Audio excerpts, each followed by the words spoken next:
Welcome back to another mental health mini with me. This time we're going to talk about morning routines because I've been doing something in this ceasefire period.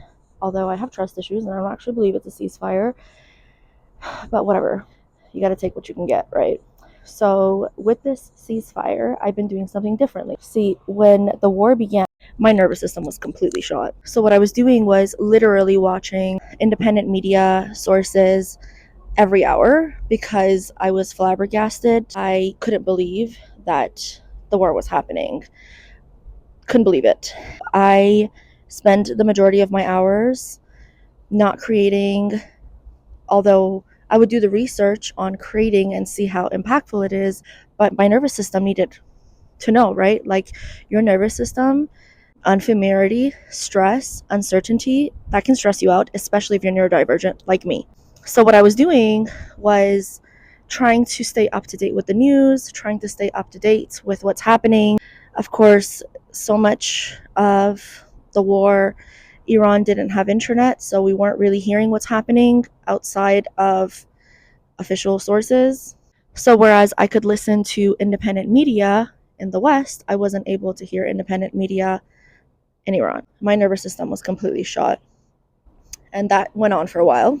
Now that we're in this ceasefire phase, what I have been doing is not watching the news immediately when I wake up. So, Dr. Andrew Huberman, he's a scientist and he teaches at Stanford. And that was so Persian, Stanford. Shout out to my Persian baddies. The accent comes out sometimes. But he talks about the importance of getting morning sun, afternoon sun, evening sun. And so, what I've been consciously trying to do instead of waking up and immediately checking the news on my phone is I go to a window and I try to just take some deep breaths and look at the horizontal natural light instead of immediately going to the vertical artificial light on my phone. That's number one. Number two, Dr. Andrew Huberman says for most of us, our cortisol levels are the highest in the morning, is one of the reasons we wake up.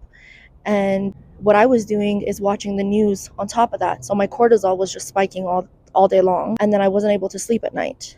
And already I have fluctuating cortisol levels because I'm neurodivergent. So my cortisol isn't regular anyways. But what I was doing was not helping it become more regular. And so what I've been doing now consciously is I went on my algorithm and I said not interested to the YouTube links that were the news. Instead, I have curated my feed to be more about mental health and mental health videos. And then I will watch the news later on in the day. This has been an adjustment period, but my sleep has gotten more regular. I do feel more well rested. And I do feel like my cortisol is not as out of whack, you know?